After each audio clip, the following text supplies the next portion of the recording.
की शुरुआत इस वक्त की बड़ी खबर से करेंगे। आपको बता दें कि केरल असेंबली इंतखाबात पर कोरोना का असर पड़ सकता है। इलेक्शन कमीशन ने अंदेशा जाहिर किया है। केरल कोरोना के नए मामलों में लगातार इजाफा हो रहा है। तो इस वक्त की बड़ी खबर आपको बता दें कि केरल असेंबली इंतखाबात पर कोरोना का असर मंडरा रहा है। इलेक्शन कमीशन ने अंदेशा जाहिर किया है कि केरल में कोरोना के नए मामलों में इजाफा हो रहा है, जिसके चलते असेंबली इंतखाबात पर असर पड़ सकता है। जी हां, आने वाले दिनों में केरला में असेंबली इंतखाबात हैं, लेकिन जिस तरह से पिछले कुछ दिनों में केरला में तेजी से कोरोना के मामले बढ़े हैं, ऐसे में अंदेशा जाहिर किया जा रहा है कि केरल में असेंबली इंतखाबात पर कोरोना का असर पड़ सकता है। इसी पर और अपडेट लेने के लिए सीधे हम केरल का रुख करेंगे। हमारे नुमाइंदा नीरज हमारे साथ फोन लाइन पर जुड़े हुए हैं। नीरज, क्या कुछ खबर है? कहा जा रहा है कि जिस तरह से केरल में कोरोना के मामले तेजी से बढ़े, ऐसे में जो असेंबली चुनाव होने वाला है उस पर भी असर पड़ सकता है। केरल का दौरा चुनाव आयोग ने हाल ही में किया था और केरल में दौरे के दौरान चुनाव आयोग ने जिस तरह से बढ़ते मामलों की संख्या को देखा, कोरोना के जो केसेस बढ़े हैं उससे चुनाव आयोग चिंतित है। देखिए, चुनाव तो समय पे होंगे, केरल विधानसभा चुनाव समय पे होंगे बाकी 4 राज्यों के विधानसभा चुनाव के साथ, लेकिन चुनाव आयोग ये देखेगा कि क्या एक चरण में, जो सामान्य तौर पे केरल में विधानसभा और लोकसभा के चुनाव एक चरण में कराए जाते रहे हैं, क्या एक से अधिक चरण में भी चुनाव कराए जा सकते? चुनाव आयोग इस विकल्प पे विचार करेगा। दूसरी अहम बात है कि अगर एक ही चरण में चुनाव कराने का फैसला करता है तो फिर लॉजिस्टिक पे काम करेगा। खासकर ट्रांसपोर्ट के जो साधन होते हैं उनको बढ़ाने की जरूरत होती है, क्योंकि जब आप एक चरण में चुनाव कराएंगे तो आपके पास रिसोर्सेज की जरूरत अधिक होगी और इस बात का ध्यान चुनाव आयोग जरूर रखेगा। इसीलिए चुनाव नहीं टलेगा केरल का, इसमें कोई दो राय नहीं है। चुनाव समय पे ही होंगे केरल विधानसभा के, लेकिन कितने चरण में कराया जाए, एक ही चरण में कराया जाए तो कैसे कराया जाए, अगर एक से अधिक चरण में चुनाव कराया जाए तो फिर क्या व्यवस्था होगी, इन तमाम मसलों पे विचार करेगा। हो सकता है कि केरल को लेकर प्रोटोकॉल जो है वो सख्त बनाया जाए कोरोना के मामले को लेकर, क्योंकि लगातार कोरोना केसेस की संख्या जो है राज्य में बढ़ रही है। बिल्कुल। और नीरज, ऐसे में हमारे सामने बिहार की एक मिसाल, बड़ी मिसाल हमारे सामने है कि कोरोना उस वक्त काफी तेजी में था और उस वक्त बिहार के चुनाव कराए गए थे। तो ऐसे में हो सकता है बिहार चुनाव की जो एग्जाम्पल है वो सामने रखी जाए। देखिए, बिहार और केरल में फर्क है। बिहार में उस तरह से मामलों की संख्या नहीं बढ़ रही थी जिस तरह से केरल में मामलों की संख्या बढ़ रही है। दूसरी अहम बात यह है कि बिहार में जब विधानसभा के चुनाव हुए थे तो देश में कोरोना की स्थिति जो है वो बहुत चुनौतीपूर्ण थी, लेकिन बिहार में मामलों की संख्या बहुत कम थी। लेकिन केरल का मामला उल्टा है। यहाँ कोरोना मामलों की संख्या सेकेंड वेव जो है वो बहुत तेजी से बढ़ा है। डेली 4000 से अधिक मामले सामने आ रहे हैं और केरल और महाराष्ट्र को अगर जोड़ दें तो देश भर के कुल मामलों में 70% मामले इन्हीं 2 राज्यों से आ रहे हैं। तो ऐसे में चुनाव आयोग को देखना है कि केरल, जो कि 5 राज्यों में एक राज्य है, वहां क्या एक चरण में कराया जाए या एक से अधिक चरण में चुनाव कराया जाए। लेकिन चुनाव आयोग के लिए यह चिंता की बात है जो कोरोना मामलों की संख्या लगातार बढ़ रही है। पश्चिम बंगाल में ऐसी स्थिति नहीं है, तमिलनाडु में ऐसी स्थिति नहीं है, पुदुचेरी और असम में ऐसी स्थिति नहीं है। तो केरल पे विशेष फोकस करके चुनाव आयोग रणनीति को बनाएगा। बिल्कुल। नीरज, एक चीज आपसे और समझना चाहेंगे, क्योंकि कोरोना के दौरान जब बिहार में चुनाव हुए थे, पूरा अपोजिशन इस बात पर अड़ा हुआ था कि चुनाव कोरोना के वक्त ना कराए जाएं। सियासी पार्टियों की अगर हम बात करें केरल में, तो सियासी पार्टियों का क्या कुछ कहना है? खासतौर से अपोजिशन या जो सियासी पार्टियां हैं, क्या वो चाह रही हैं कि कोरोना के इस दौर में केरल में चुनाव हों? देखिए, कोई पार्टी ये नहीं चाहती कि कोरोना की वजह से चुनाव टले। अभी जब चुनाव आयोग दौरे पर गया था केरल पे, तो किसी पार्टी ने इस तरह की गुंजाइश है, इस तरह की संभावना या आशंका अपनी बात नहीं रखी थी कि केरल में चुनाव टाला जाए और फिर एक संवैधानिक संकट भी खड़ा हो जाएगा, क्योंकि एक समय सीमा तय है और चुनाव आयोग पहले भी कह चुका है। चुनाव आयोग की तरफ से यह साफ किया जा चुका है कि जब बिहार के विधानसभा चुनाव कराए जा रहे थे तब कई पार्टियों ने सवाल उठाए थे कि क्या चुनाव कराना सही होगा। कई पार्टियों ने तो चुनाव को टालने की मांग की थी। तब चुनाव आयोग ने यह साफ किया था कि वो जो कर रहे हैं वो ठीक कर रहे हैं और एक बहुत सोची समझी रणनीति के तहत कर रहे हैं। तो ऐसे में केरल का चुनाव टलेगा या फिर राजनीतिक दलों में से किसी ने ये मांग की है।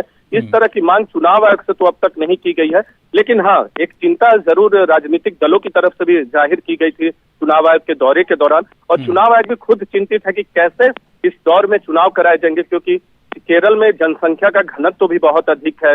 मतदाता जब पोलिंग बूथों तक पहुंचेंगे तब देखना होगा कि कैसे उनका प्रबंधन किया जाए। हालांकि चुनाव आयोग पहले ही ये तय कर चुका है कि एक बूथ पर 1000 से अधिक मतदाता वोट करने नहीं जाएंगे, तो पोलिंग बूथों की संख्या तो बढ़ेगी ही, इसमें कोई दो राय है नहीं। लेकिन चुनाव टलेगा इस बात की उम्मीद बिल्कुल नहीं है, चुनाव को टाला नहीं जाएगा। बिल्कुल, यानी कोरोना प्रोटोकॉल पर एक तरह से अमल किया जाएगा और ये पूरी कोशिश होगी इलेक्शन कमीशन की भी कि किसी तरह से चुनाव को टाला ना जाए। बहुत बहुत शुक्रिया नीरज मेरे साथ जुड़ने के लिए और इस खबर पर मजीद अपडेट करने के लिए। तो जिस तरह से तेजी से केरल में कोरोना के मामले बढ़े हैं, ऐसे में अंदेशा जाहिर किया जा रहा है कि हो सकता है आने वाले दिनों में, क्योंकि जून के आखिरी हफ्ते में केरल सरकार की मियाद खत्म हो रही है, ऐसे में उससे पहले पहले चुनाव होना है। लेकिन जिस तरह से कोरोना के मामले बढ़े हैं, ऐसे में क्या केरल में चुनाव हो पाएंगे, ये एक बड़ा चैलेंज भी बताया जा रहा है इलेक्शन कमीशन के लिए। और उधर महाराष्ट्र में कोरोना के बढ़ते मामलों के पेश नजर सियासी, समाजी और मजहबी इज्तिमात पर पाबंदी आयद कर दी गई है। कोरोना के फैलाव को रोकने के लिए तमाम एहतियाती तदबीरें की जा रही है। वजीर आला उद्धव ठाकरे ने मुतनब्बे किया है कि अगर कोरोना के जवाबित पर अमल दरामद नहीं किया गया तो लॉकडाउन नाफिज कर दिया जाएगा। तो वहीं महाराष्ट्र के वजीर छगन भुजबल कोरोना पॉजिटिव पाए गए हैं। उधर मास्क न लगाने वालों के खिलाफ मुंबई पुलिस भी सख्ती करने जा रही है। मास्क न लगाने वालों को 200 रुपये का जुर्माना अदा करना होगा। आपको बता दें कि अब तक बीएमसी कोरोना गाइडलाइन के खिलाफ वर्जी करने वालों के खिलाफ कार्रवाई करती थी। इस बीच कोरोना के बढ़ते मामलों के पेश नजर नागपुर में तालीमी इदारे 7 मार्च तक बंद रहेंगे। रात 9 बजे से सुबह 6 बजे तक कर्फ्यू नाफिज रहेगा।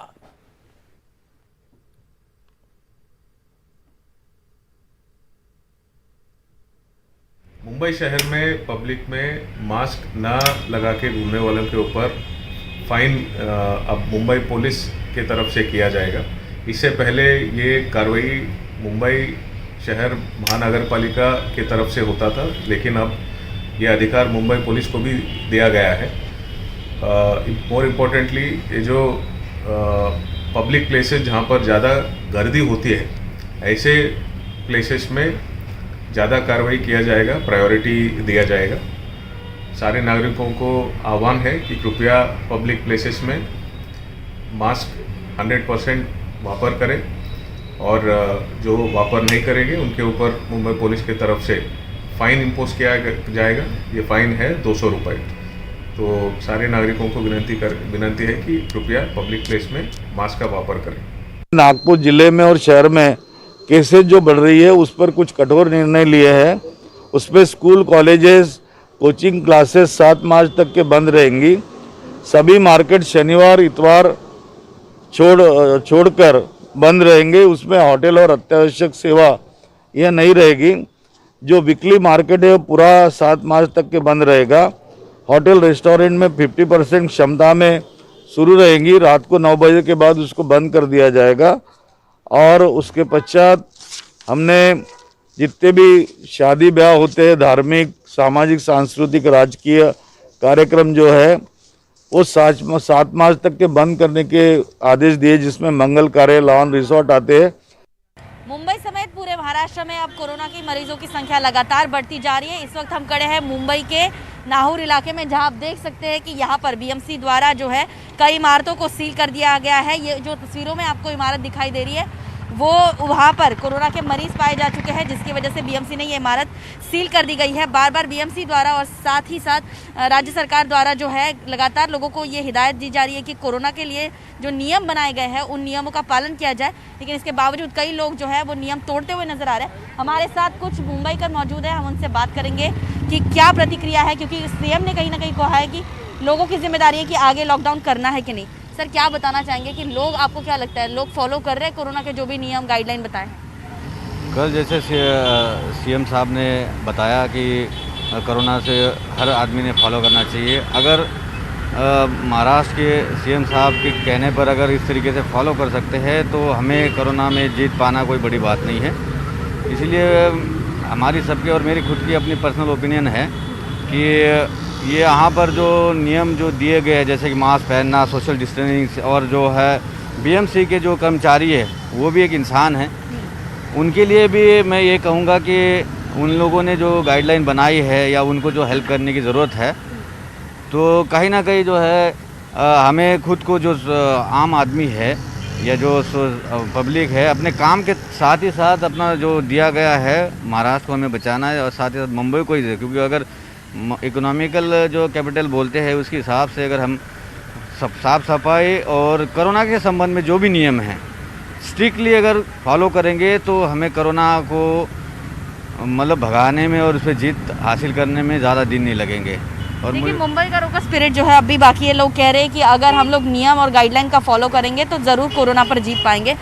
सर कई लोग जो है जो जैसे जैसे नियम को बीएमसी द्वारा हो, सरकार द्वारा हो, जैसे थोड़ा थोड़ा ढिलाई दी जा रही है, लोग नियमों को तोड़ते हुए नजर आ रहे हैं। बराबर है, सब लोगों ने अच्छा ही काम करना चाहिए, मास्क लगाना चाहिए, डिस्टेंस करना चाहिए और सबने जब वो किया तो कोरोना 50-100% हट जाएगा। सर कई लोग जो होते हैं वो फ्रंटलाइन वर्कर जो होते हैं उनके साथ बदतमीजी करते हुए नजर आते हैं, उस पर आप क्या कहना चाहेंगे? क्या कैसे पेश आना चाहिए, लोगों को कैसे सहयोग करना चाहिए?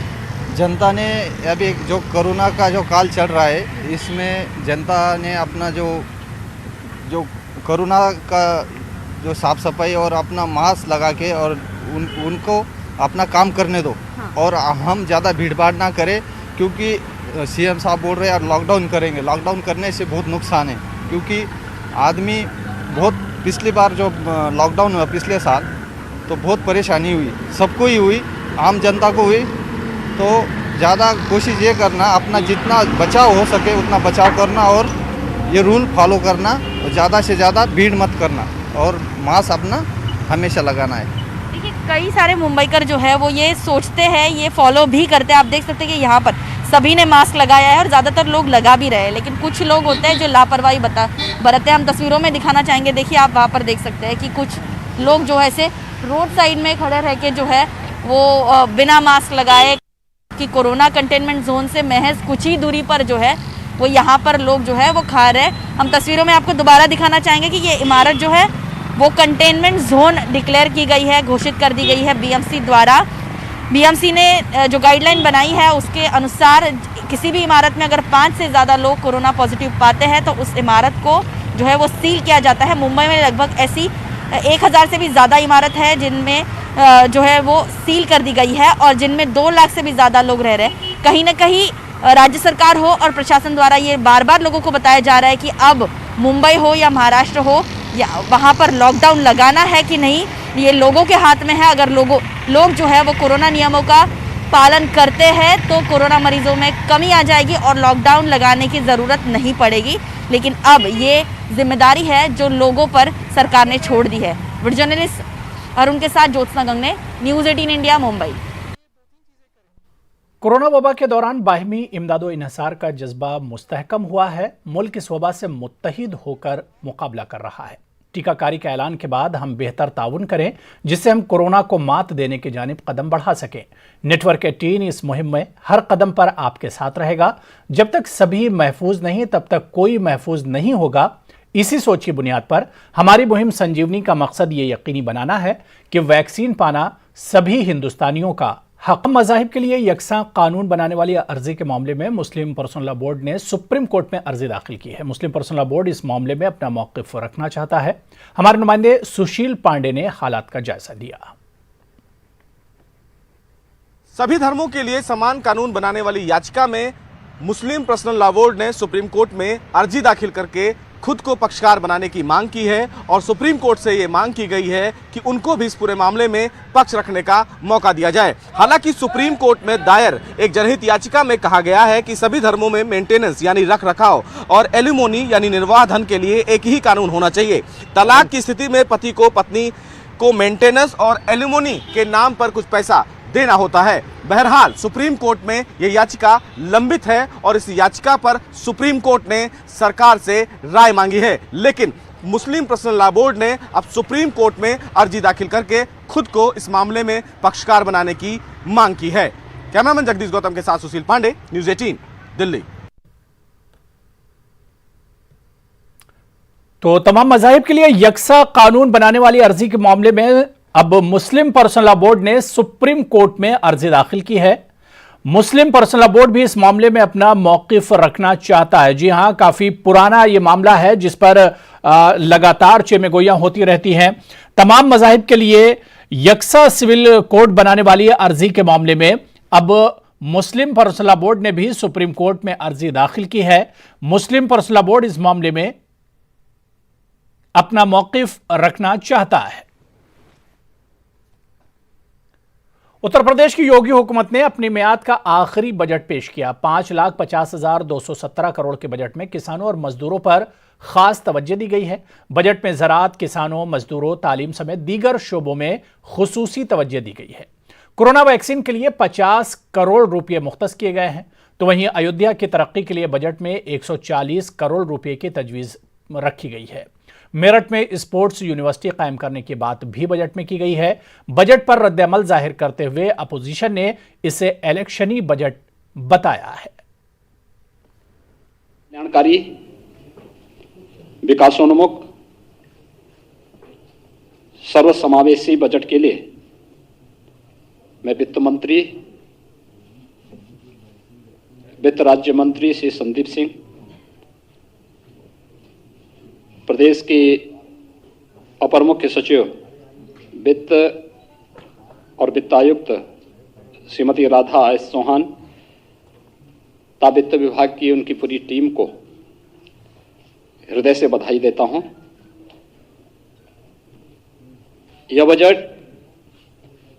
सबका साथ, सबका विकास तथा सबके विश्वास की उत्कृष्ट लोकतांत्रिक भावना से पूर्ण प्रदेश के तीव्र, धारणीय एवं सर्वसमावेशी विकास के लिए मील का पत्थर साबित होगा। और आपको बता दें कि वज़ीर-ए-आज़म नरेंद्र मोदी कुछ ही देर में कोलकाता एयरपोर्ट पहुंचने वाले हैं, जहां से वो हुगली के लिए रवाना होंगे। हुगली में वज़ीर-ए-आज़म एक प्रोग्राम में शिरकत करेंगे। वो अवामी रैली से भी खिताब करेंगे। ख्याल रहे कि आम इंतखाबात में हुगली में बीजेपी ने अच्छा मुजाहरा किया था। हुगली लोकसभा सीट पर लॉकेट चटर्जी ने जीत दर्ज की थी। और इसी खबर पर और बातचीत करेंगे। हमारे नुमाइंदा शबाना एजाज हमारे साथ कोलकाता से फोन लाइन पर जुड़ चुके हैं। शबाना, आपसे कुछ देर में ही वज़ीर-ए-आज़म नरेंद्र मोदी कोलकाता पहुंचने वाले हैं। कितना जोशो खरोश है बीजेपी वर्करों में वज़ीर-ए-आज़म के इस प्रोग्राम को लेकर?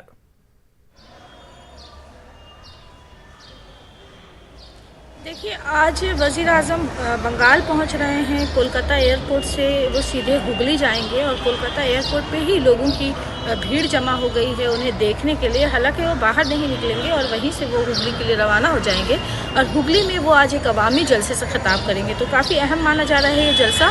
साथ ही साथ वर्चुअली वो वज़ीर-ए-आज़म आज एक रेलवे प्रोजेक्ट का, मेट्रो रेलवे प्रोजेक्ट का भी इफ्तिताह करेंगे। तो काफ़ी अहम है आज का ये जलसा वज़ीर-ए-आज़म का। और सबसे अहम बात कि आज अवामी जलसे से जब वो खिताब करेंगे तो क्या कुछ नई बातें कहते हैं, क्योंकि आज देखें कि जिस तरह से बंगाल में हलचल रही, जिस तरह से वज़ीर आला ममता बनर्जी के भतीजे अभिषेक बनर्जी की अहलिया और उनकी साली को सीबीआई ने नोटिस भेजा है और उनकी साली के साथ सीबीआई पूछताछ भी कर रही है। तो दूसरी तरफ रियासती वजीर फिरहाद हकीम की बेटी को भी, जो उनकी बड़ी बेटी है, उनको भी ईडी का नोटिस मिला है। तो एक तरह से बहुत सारे घपलों को लेकर जो तहकीकात शुरू हुई है, तो उम्मीद की जा रही है कि आज जब वज़ीर आज़म जब अवामी जलसे से खिताब करेंगे तो जो बदउनवानी है उसको लेकर जो है वो एक बड़ा बयान दे सकते हैं। क्योंकि बंगाल के लोगों ने शारदा जो बदउनवानी था, जो मामला था शारदा चिटफंड घोटाला, उसे फेस किया है। उसमें कई लोगों की जानें गई हैं और लोगों का अभी भी गम और गुस्सा है। तो आज जिस तरह से सीबीआई और ईडी ने अपनी तहकीकात शुरू की है और बड़े बड़े चेहरों को, बड़े बड़े नाम के घर वालों को जो है वो जिस तरह से सामने लाने की कोशिश की जा रही है, जिस तरह से बयान बिल्कुल, यानी शबाना ये कहा जाए कि सियासी घमसान के बीच वज़ीर-ए-आज़म नरेंद्र मोदी कोलकाता पहुंच रहे हैं और जिस तरह से टीएमसी के कई मेंबरान पर घोटाले को लेकर दबिश डाली जा रही है, ऐसे में वज़ीर-ए-आज़म कोई बड़ा बयान देंगे। बहुत बहुत शुक्रिया शबाना हमारे साथ जुड़ने के लिए, इस खबर पर मजीद अपडेट करने के लिए। और इस वक्त बड़ी खबर मगरबी बंगाल से ही जुड़ी हुई, जहां इंतखाबात के लिए बीजेपी की नई हिकमत अमली सामने आ रही है। 1500 से ज्यादा रैलियां करेगी बीजेपी। जराए के हवाले से बड़ी खबर है, वज़ीर-ए-आज़म नरेंद्र मोदी 7 मार्च को पहली रैली करेंगे। मरकजी वज़रा और बीजेपी इख्तिदार वाली रियासतों के वज़राए आला भी बंगाल में रैली करेंगे। तो आपको बताते चलें कि मगरबी बंगाल इंतखाबात के लिए बीजेपी की क्या कुछ हिकमत अमली है। इस हवाले से जराए की खबर मिल रही है कि तकरीबन 1500 रैलियां करेगी बीजेपी पार्टी। वजीर आजम नरेंद्र मोदी खुद इन पार्टियों में शामिल रहेंगे। इसके अलावा बीजेपी इख्तिदार वाली रियासतों के वुज़राए आला भी इन रैलियों में शिरकत करेंगे। तो मगरबी बंगाल में बीजेपी एक तरह से पूरी ताकत लगा देना चाहती है, पूरी ताकत झोंक देना चाहती है। और जो जराए के हवाले से खबर आ रही है वो यही इशारे कर रही है कि मगरबी बंगाल इंतखाबात में 1500 से ज्यादा रैलियां करेगी बीजेपी। एक जीनियस की पहचान छोटी उम्र से ही हो जाती है। उन्होंने अपना कमाल छोटी उम्र से ही दिखाना शुरू कर दिया। नेटवर्क 18 की इस खास पहल में ऐसे ही कुछ जीनियस से आपको रूबरू कराएंगे। बायजूस यंग जीनियस में पिछले हफ्ते आप मिले 6 साल के ऋषि से, जिसका IQ 180 है, और भारत के सबसे कम उम्र के नेशनल शूटिंग चैंपियन अभिनव से उनका जोश बढ़ाया सरदार सिंह और गगन नारंग ने। आइए देखते हैं इसी की एक झलक।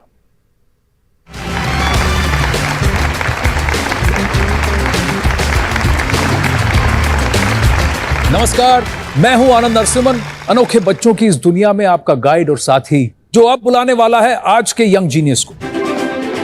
My name is Rishi Shivpri.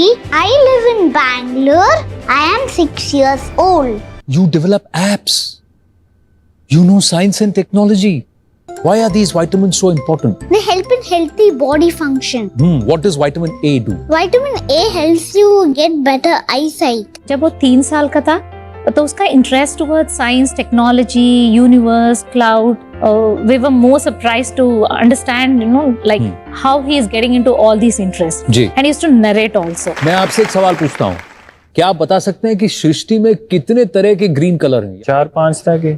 4-5? हाँ। 10? How many shades of green are there in nature? 255. हमारे आज के दूसरे यंग जीनियस से जब कोई पूछता है कि वो जीनियस क्यों है, तो वो सीधा गोली चला देते हैं। मेरा नाम है अभिनव शाह, मैं आसनसोल वेस्ट बंगाल से हूँ। मैं 12 साल का हूँ और मैं 10 मीटर एयर राइफल में यंगेस्ट गोल्ड मेडलिस्ट हूँ।